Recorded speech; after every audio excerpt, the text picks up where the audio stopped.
Good afternoon. Can everyone hear me clearly? Yes. So a special good afternoon and welcome to this Biopama session, Biopama in the Caribbean. It is a pleasure to see you here this today. My name is Justin Springer. I am the technical assistant at IUCN on the Biopama Caribbean program, and it is good to see you here in Marseille, France. This session is called Translating Data to Decisions, the Caribbean Protected Areas Gateway, and the State of Protected and Conserved Areas Report in the Caribbean. And it is my pleasure to bring the Caribbean sun with you today as we look at the Caribbean and share a bit about what we have been doing over the past years or so as it relates to Biopama. With me today, I have my colleagues who are not able to be present physically, but they're joining us virtually online. And we will just give a short introduction to them. Before we do that, however, I want to acknowledge the presence of the Regional Director for the IUCN Office for Mexico, Central America, and the Caribbean, Miss Ursula Perea, as well as others in the audience.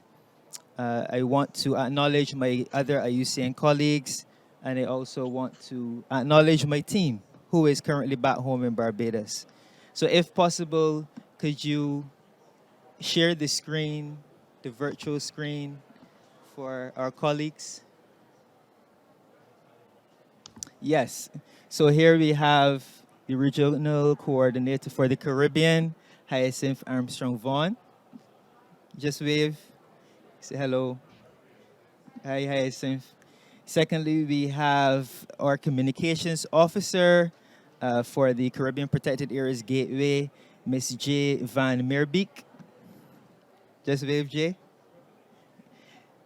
Thirdly, we have our technical officer for the Caribbean Protected Areas Gateway, Dr. Julian Walcott, representing in his Biopama shirt. And fourthly, we have our research assistant, Dion Carrington, in the right corner. Yes, so good afternoon and welcome everyone. They will be going through this session with me. But before we proceed, we want to give you a short introduction of the Biopama program in the Caribbean. And before we do that, we will have an overview of the global program. This will be done by our very own Roxana Bushwaka. Thank you. Thank you very much, Justin. Thank you very much. As my colleague said, and I'm also wearing my Biopama t-shirt, just to say we coordinated with the colleagues online. My name is Roxana Buchwaka, and I'm part of the global coordination team for the Biopama program, based in Switzerland, working for IUCN. Just before we go into details of the Caribbean Protected Areas Gateway and the work that Biopama is doing in the Caribbean, I would like to give you just a brief overview of the global Biopama program. And as you can see from this graphic, it's very difficult to explain Biopama, but we try to do it very simply. So Biopama is a program implemented by IUCN and the Joint Research Center of the European Commission, together with all our partners in the regions, in Africa, in the Caribbean, and the Pacific, and global partners such as UNEP WCMC. It is an initiative of the African, Caribbean, and Pacific group of states financed by the European Union. And we are in the second phase of the program with a budget of 60 million euro and very, very big ambitions to improve the management and governance of protected areas in these 79 countries and contribute to better decision-making for these protected areas that would benefit people and their livelihoods. So we have three main components in the Biopama program. The first one is the action component. We call it the action component, and it's the grant-making facility of the program with a budget of 21 million euros, aiming at funding direct actions on the ground in these countries that support protected area management, livelihoods, the implementation of legislation, and etc., And the key component of the program that brings together all these elements are the regional observatories that in the Caribbean, it is called the Caribbean Protected Areas Gateway. And this is a regional center for data and information management, for producing knowledge products, for allowing the stakeholders of protected areas in the region to network, to connect, to share best practices, just to learn from each other. And of course, a key component of all the work that we do is really building the capacity of those who manage protected areas, of those who take decisions for protected areas. So my message to you is contact us, get in touch with your BioPama team, with the Caribbean Protected Areas Gateway. This is a really essential service and a tool that the region can use to improve decision-making, to improve protected areas management and governance, to support countries and all the actors at the decision-making at all the levels, even in the global framework where we are now when we're discussing the post-2020. The BioPama program and the observatory has the tools to support you in implementing your global targets for protected areas. Thank you very much. And right now, I will give the floor to Ursula to give you more in-depth presentation of BioPama in the Pacific region.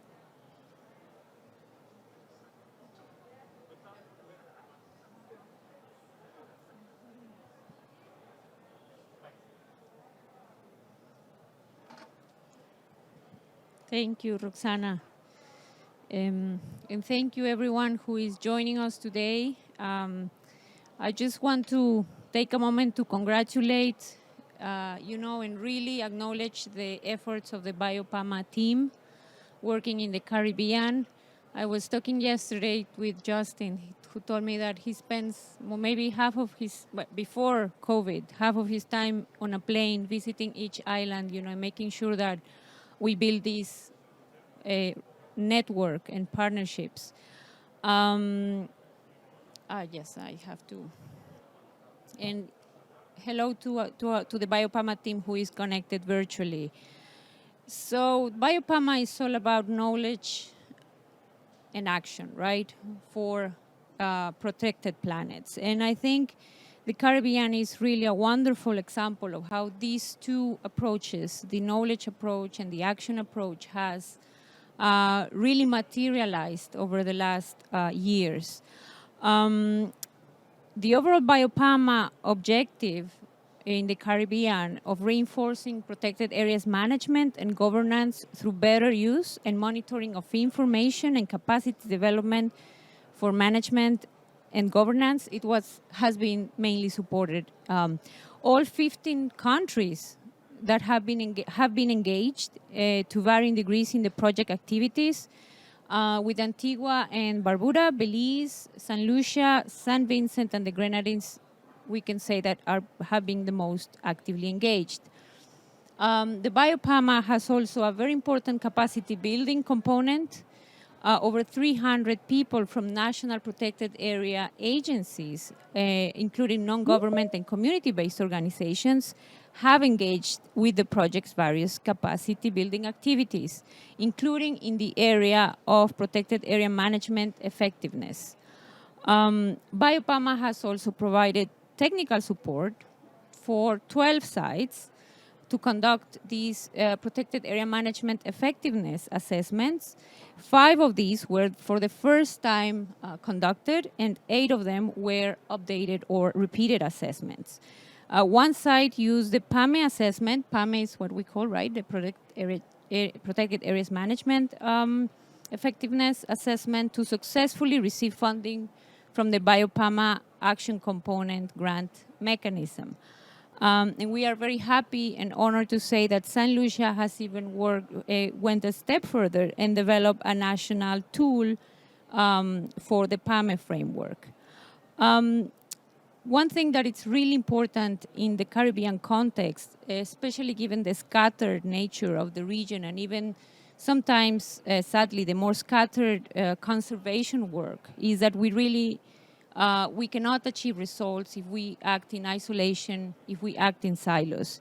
So BioPama has fostered partnerships and continue to be the partnership element, continue to be a key element of the BioPama success in the region. And we would like to name the most important ones. We work jointly with UNEP Caribbean Environment Program.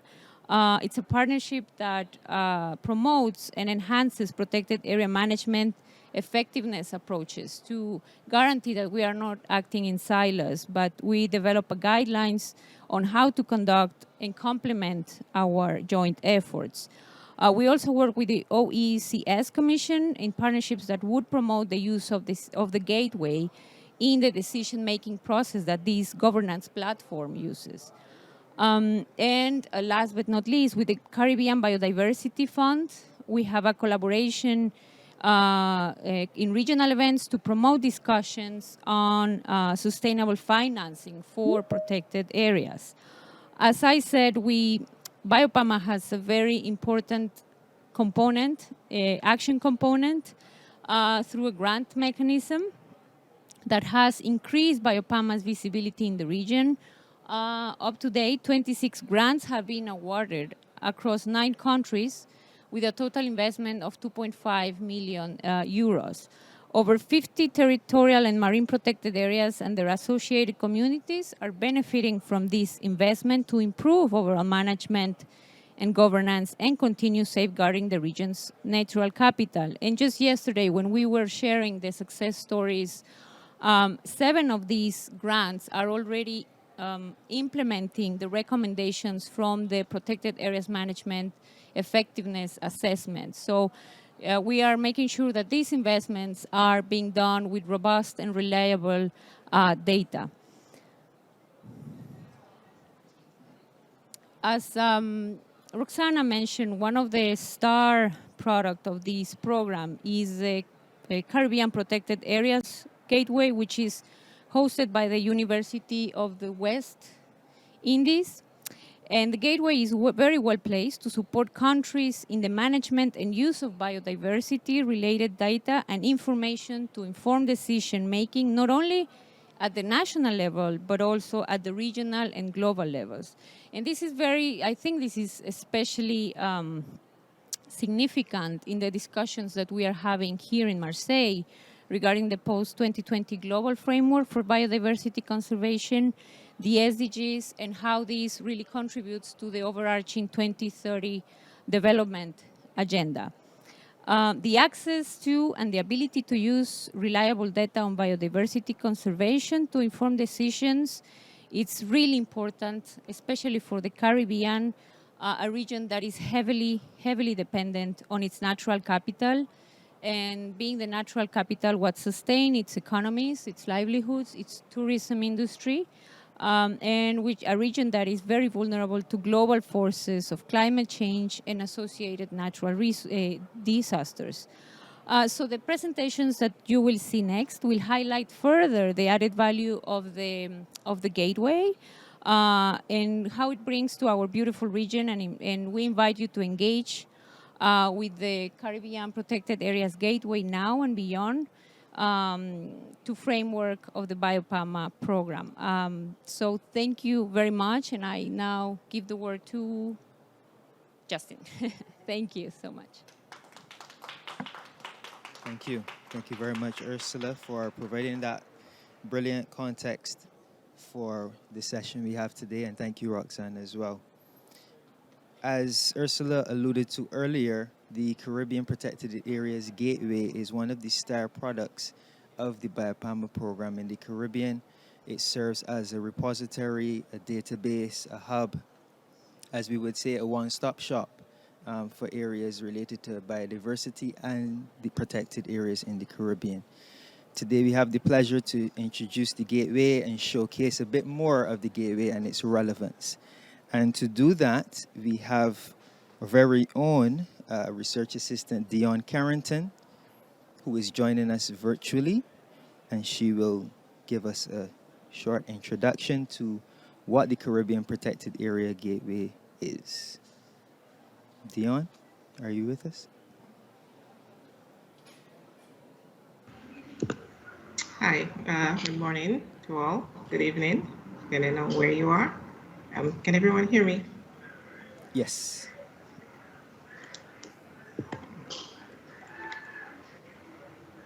Okay, hi. Okay, so I will just give you a brief introduction into the presentations we have this morning. We'll have three presentations. So let me first start off here. Okay. So technological advances and increased capacity over the last couple of decades have allowed for significant improvements in the accuracy, frequency of collection, and potential usage of data. Yet decisions affecting biodiversity and its management are often driven by economics and political will instead of sound data and expert opinion. The emergent question is what to do with data to make it visible, accessible, and relevant in decision making and to steer effective management of protected areas. CPAC's various functionalities will be demonstrated in the next three presentations through case studies addressing existing and current management issues and challenges. So in the first presentation, presented by Dr. Julian Walcott, he will focus on why and how CPAC can be used to track progress towards conservation targets such as the IG Target 11, SDG 14 and 15, and the post-20 Global Biodiversity Framework. So we'll have the first presentation. Okay, thank you. So video one. Hello to all, and a warm welcome to this session brought to you by the Caribbean Protected Areas Gateway, or CPAG. My name is Julian Walcott, and I am the Technical Officer at CPAG. Today, I'm joining you virtually from the sunny island of Barbados in the Caribbean region. This presentation aims to highlight how CPAG can be used by countries and regional organizations to track progress towards conservation targets, whether at global, regional, national, system, or at site level, based on established indicators and the availability of requisite data. In this brief presentation, I'm going to focus on three areas: why conservation targets, CPAG's approach to tracking conservation targets, and our aim to help improve said tracking of these targets. Of all the things that can be tracked and are being tracked, why track conservation targets? Biological diversity or biodiversity underpins our existence on Earth, the achievement of sustainable development, and overall human well-being. Nature plays a critical role in providing food, energy, medicines, genetic resources, and a variety of materials fundamental for people's physical well-being and for maintaining culture. Unfortunately, many direct and indirect drivers of change are leading to declines in nature, declines in our natural resources and our biodiversity within terrestrial, freshwater, and marine ecosystems. These drivers are primarily caused by the action of man and have led to a deterioration in our natural ecosystems, increased risk of species going extinct, and an overall deterioration of nature, which affects us all, but even more so for indigenous people and local communities. Such drivers include habitat change, overexploitation, pollution, and invasive species, among others. As a result of these various threats and pressures, biodiversity is declining at alarming rates, with significant loss of genetic species and ecosystem diversity. Actual extinctions and extinction risks are increasing, while species survival is decreasing.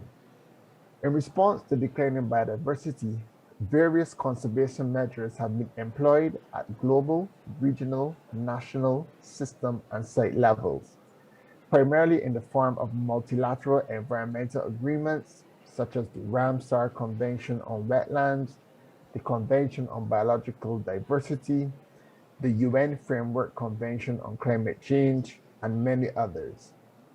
Of these, the Sustainable Development Goals, SDGs, the Convention on Biological Diversity, Aichi biodiversity targets, and the upcoming post-2020 Global Biodiversity Framework are probably some of the better-known global responses.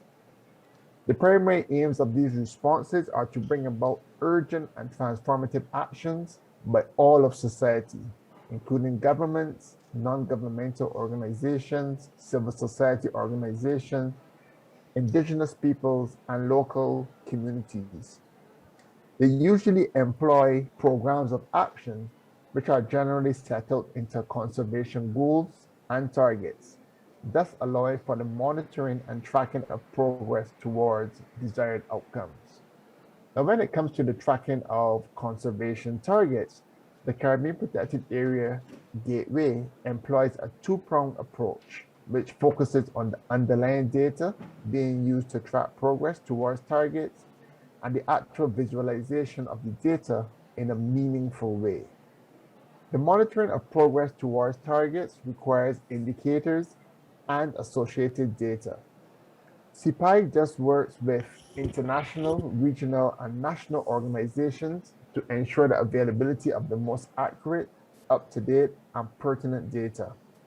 In so doing, CPI aims to provide data at scales which are meaningful for decision-making, something often lost at the global scale.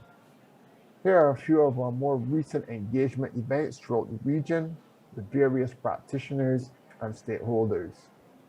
At the heart of decision-making and tracking conservation targets should be accurate, up-to-date data. And as such, data is the cornerstone of CPI, as indicated in our tagline, linking data to better decisions. We firmly believe that decisions should be based on evidence, including scientific data, as well as indigenous and local knowledge. The second component of CPI's approach to tracking conservation targets is that of visualizing the data in a clear and meaningful manner to allow for tracking of progress and the making of informed decisions. Many indicators are categorized as either providing information on state, pressure, or response, and thus CPI incorporates a state pressure response framework which allows for visualization of data at various levels, be it global, regional, national, or local, provided the underlying data are available. The state pressure response framework facilitates the visualization of these data via graphs and charts, and is also georeferenced and linked to an interactive map as shown here.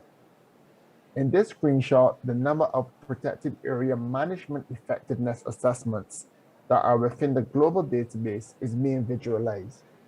The chart shows the cumulative growth in assessments, represented by the blue line, and the number of assessments within a given year, represented by the red columns. On the map, the locations of such assessments conducted throughout the Caribbean are shown as red dots. The visualization thus helps to identify where current gaps exist. This screenshot shows the visualization of the level of deforestation between 2001 and 2006 within protected areas for Guyana. The chart indicates the level of deforestation within each protected area, so one can clearly see the protected areas under greater threat from deforestation, and the map helps to orient where exactly throughout the country the deforestation is occurring. As previously mentioned, various conservation measures have been employed at all levels, with the Sustainable Development Goals and Aichi biodiversity targets being two of the better-known global responses. In this screenshot, we can see the incorporation of these two global responses into the state pressure response framework. Using the Convention on Biological Diversity as an example, we can see its elements have been incorporated into the state pressure response framework. In this case, that being of target 11, which focuses on protected areas. One of the indicators associated with this target is the marine protected areas coverage. We can visualize the data associated with this indicator to look at the marine protected area coverage throughout the Caribbean region. Thus, at a regional level and a country level, we can see what progress has been made towards this conservation target and ultimately where greater efforts are required. To close, I would like to highlight our ongoing effort to improve tracking of conservation targets. And for us, that focuses at the national and site or local level. Many countries, through their national biodiversity strategy and action plans, NBSAPs, and many protected areas system and management plans identify conservation targets which are of national priority. Here's an example of a target taken from Dominica's NBSAP. However, you would notice the lack of indicators associated with this target. Our aim is thus to work with countries and organizations to input the relevant indicators and associate data into our state pressure response framework to allow for effective tracking and monitoring of progress towards country and site level priority targets, similar to what is being done for the larger global targets such as the SDGs and Aichi biodiversity targets. We thus aim to continue working with international and regional organizations, but even more so with government agencies, non-governmental organizations, civil society organizations, etc., to ensure that they can effectively track progress toward their priority conservation targets. With that, I would like to thank you for your time and wish you a productive Congress. Thank you.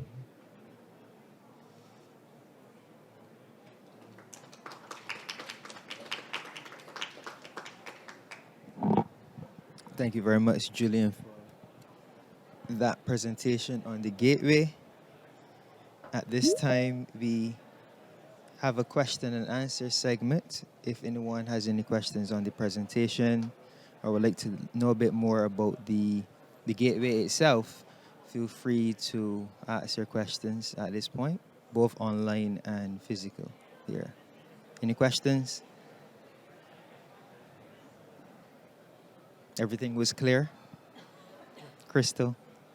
Silence is consent. So we can continue with our second video presentation, which will highlight the gateway as a resource of importance in the form of the directory of experts.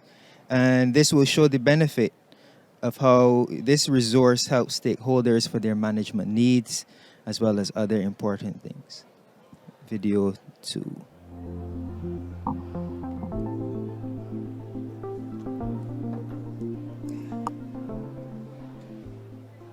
Hi, my name is Carlos Jilts, and I'm currently the Technical Officer at the National Conservation Commission in Barbados.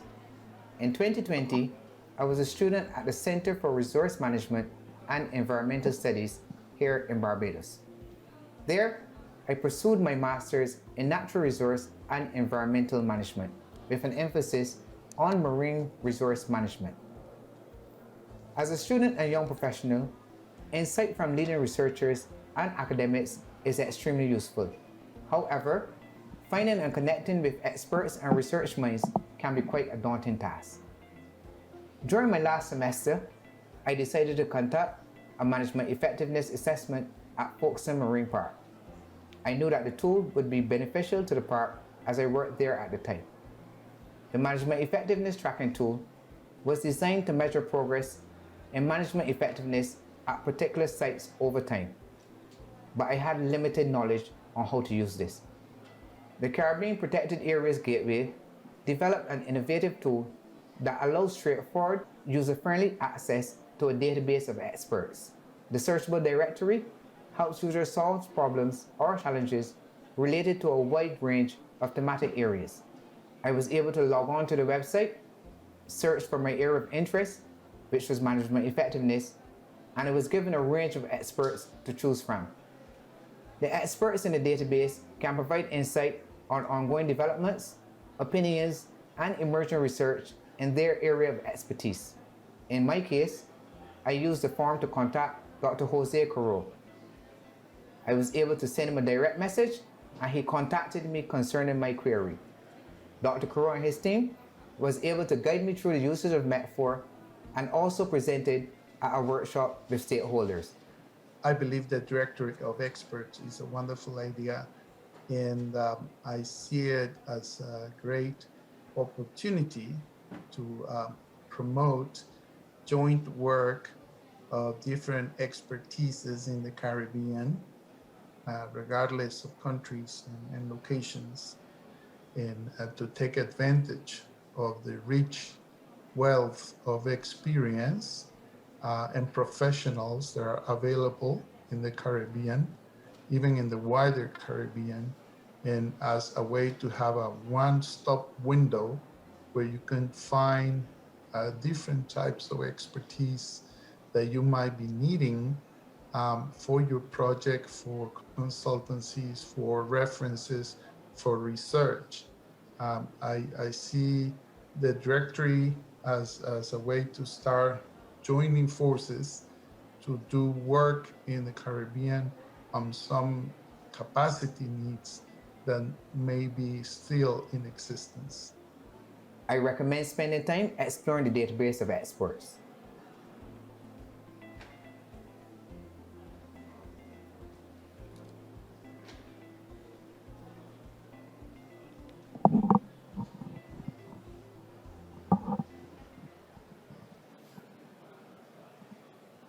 All right, thank you very much, Carlos. And I will now allow Dion Carrington to introduce the next video.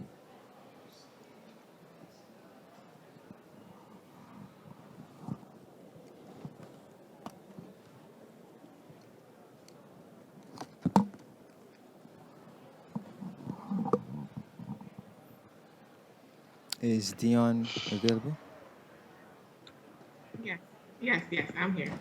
So the final presentation will focus on communication products, showing how data can be presented in useful ways to support decision-making. For example, the State of Protected and Conserved Areas, which is the SOPACA report, and the Management Effectiveness, which is the PAMI, the report card, which have been developed by CPAC.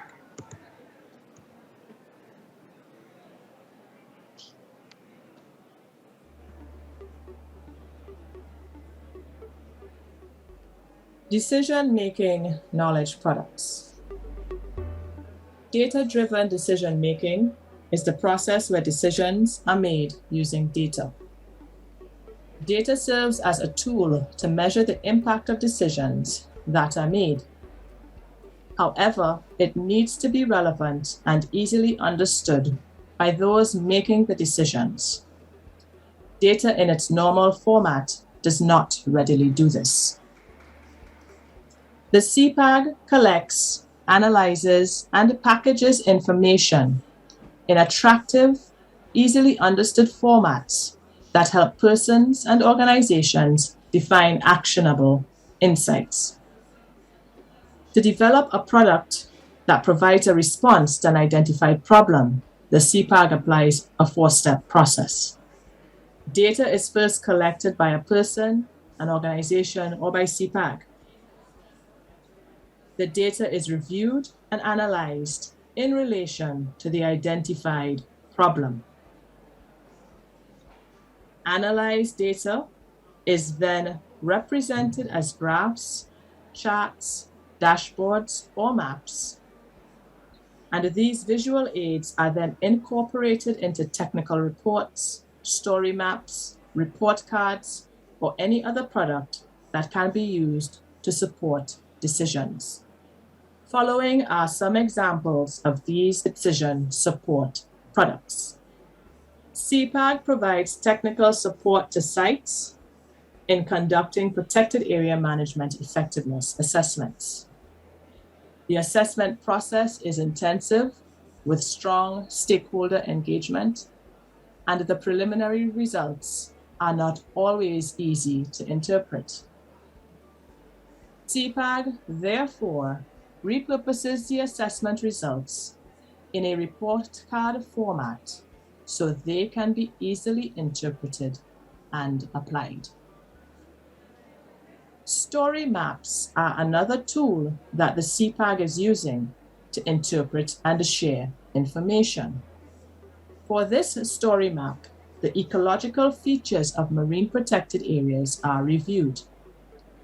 In Antigua and Barbuda, the location of coral reefs is represented spatially, and the percentage of those under protection in marine protected areas is calculated at 42%. Looking at another island, St. Lucia, the marine protected areas are again represented spatially, and 51% of coral reefs are determined to be under protection. Let's look at another ecological feature, seagrasses. The spatial distribution of seagrasses is presented for various countries. In the case of Antigua and Barbuda, 49% of seagrass is under protection,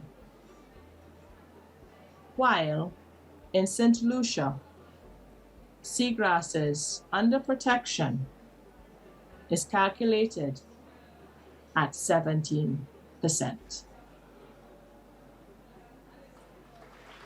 Story maps are an engaging, interactive way to disseminate information.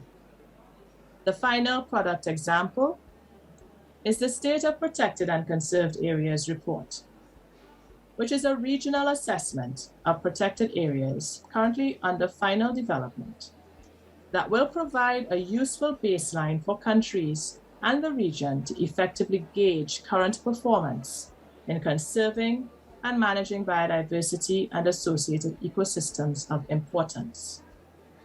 It will highlight progress made towards achieving the 2020 Global Biodiversity Goals and Targets through inclusion of information on protected area coverage, management, governance, and connectivity in the wider Caribbean. The report will also identify gaps and challenges to effective management and conservation and recommend concrete actions to improve the overall situation related to management and conservation of the region's natural capital.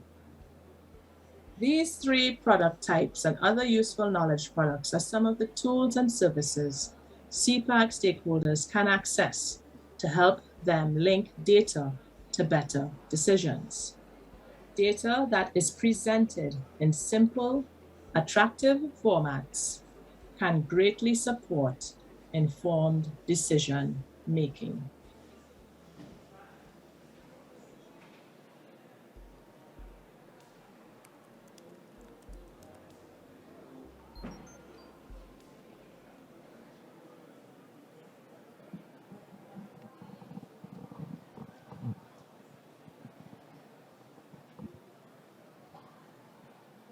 Okay, thank you very much, Hyacinth, for that video and describing the CPAG and how it can be used for useful communication products. And as Hyacinth alluded to earlier, the SOPACA is right now in the review stages, so hopefully we can have that product available where various biodiversity stakeholders can be able to find relevant information as it relates to the Caribbean and the state of biodiversity and protected areas.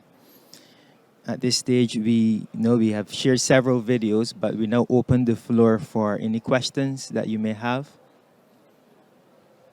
on site or online. You can raise your hand and I'll bring the mic. Yes, sure.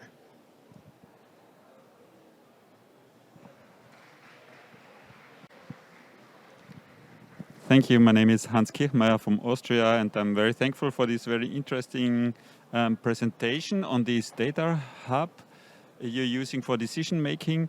I just asking one question on how you handle with data gaps. You had this impressive map with the seagrass, for example.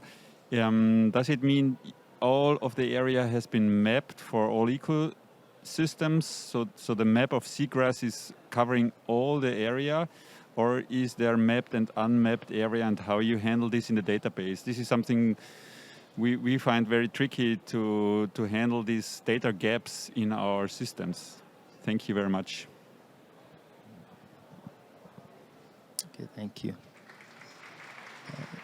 Okay, I don't know, Julian, do you want to answer that question? Yeah. Hi, and thank you for the question. As you said, yes, that is a problem. Speak In a the bit louder. Caribbean, there are many issues we have with our data.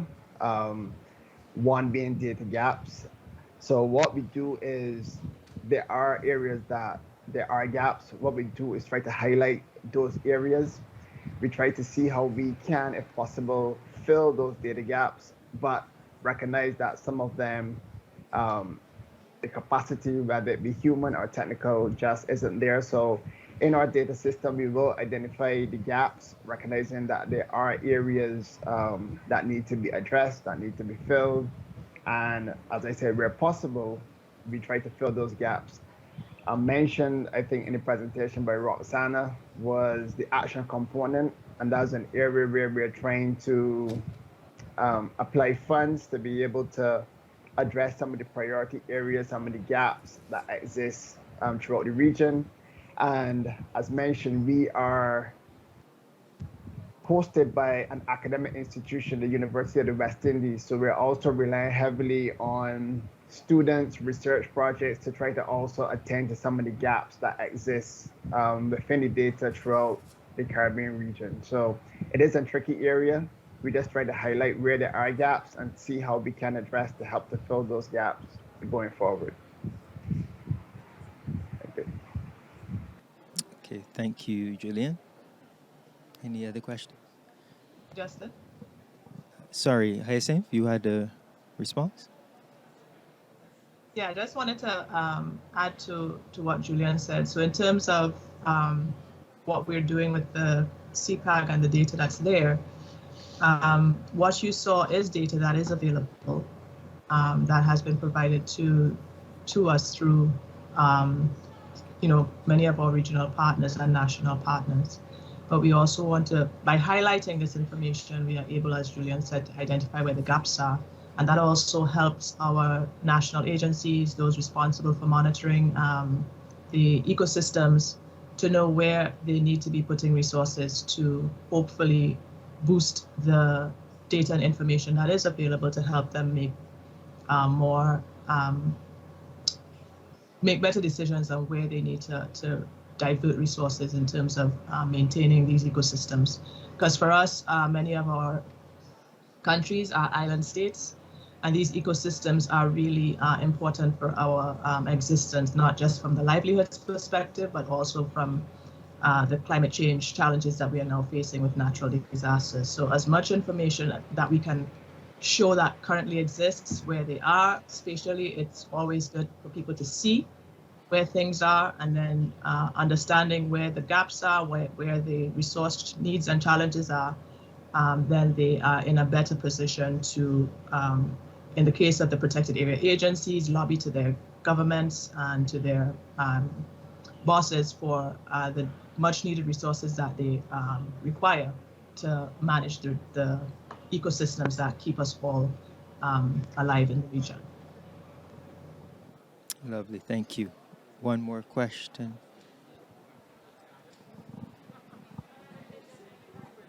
Hello. Are the tools you are developing dedicated to local decision makers, or do you also intend to share some data products as open data to a wider user base?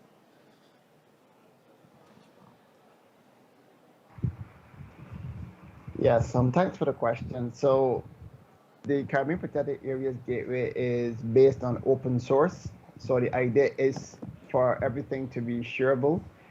The tools that are developed, the idea is that they can be shared with other web developers throughout the region, throughout the world, actually, because BioParma is actually across the African, Caribbean, and Pacific.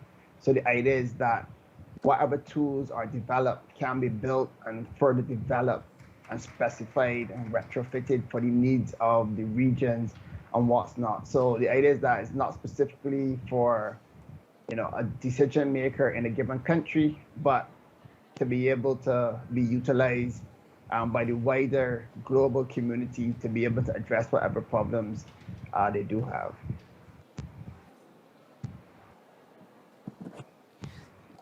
Oops.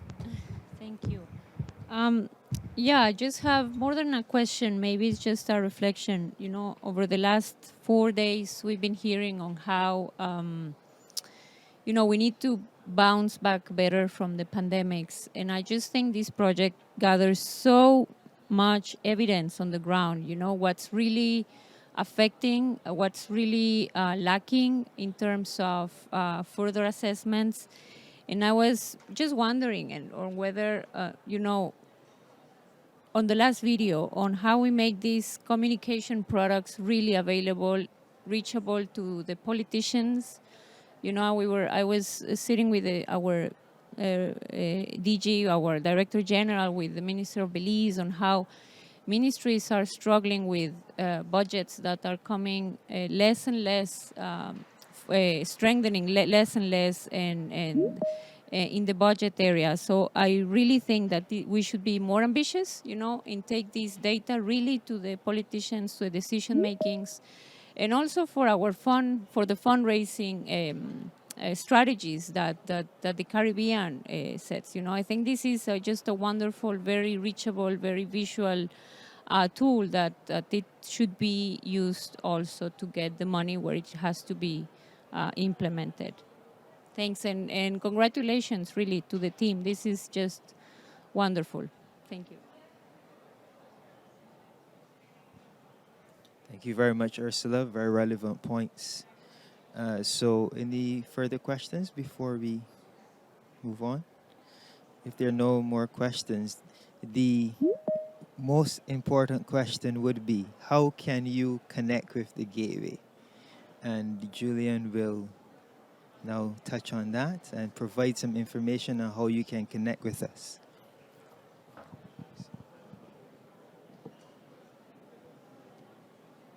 Thank you, Justin.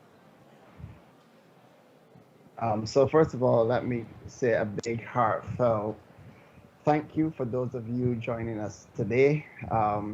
It's been a pleasure. Unfortunately, we could not have been there in person, but with technology and our ability to adapt, you were able to join virtually.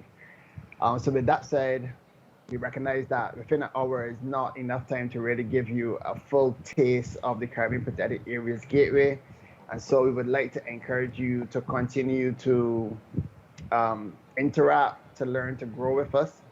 You can visit our website at CaribbeanProtectedAreasGateway.com. So this is our central platform user interface where persons can access the data, access our tools, be able to interact and network with others. So again, that is CaribbeanProtectedAreasGateway.com. You could also email us directly. We have a generic email address, which is info@CaribbeanProtectedAreasGateway.com. Or you can actually email me as a technical officer, and my email address is technicalofficer@CaribbeanProtectedAreasGateway.com. So just to repeat again, you can email us directly. Our generic contact information is info@CaribbeanProtectedAreasGateway.com. And my email address is technicalofficer@CaribbeanProtectedAreasGateway.com. We also recognize the importance and the role that social media plays. And so we would like to encourage you to join us on our various social media platforms. On YouTube, our page is called CPIG Media. So you can have a look at that and subscribe. On Instagram, our handle is _CPIG. So you can follow us there for the information and content that we share. And on Facebook, you can search for CaribbeanProtectedAreas.com or at the CPIG. So again, on YouTube, CPIG Media, Instagram, the underscore CPI and on Facebook at the CPI. So please follow us, please subscribe, like, share, wrap us as much as thanks once again.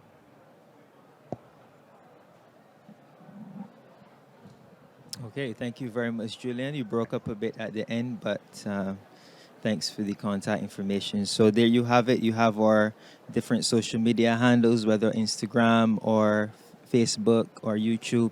You can feel free to connect with us, or you can speak to me after if you would like any more information.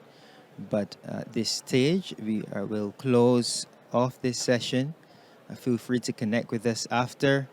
And it was a pleasure to see you here, and we wish you all the best for the remaining parts of the Congress. Have a good evening.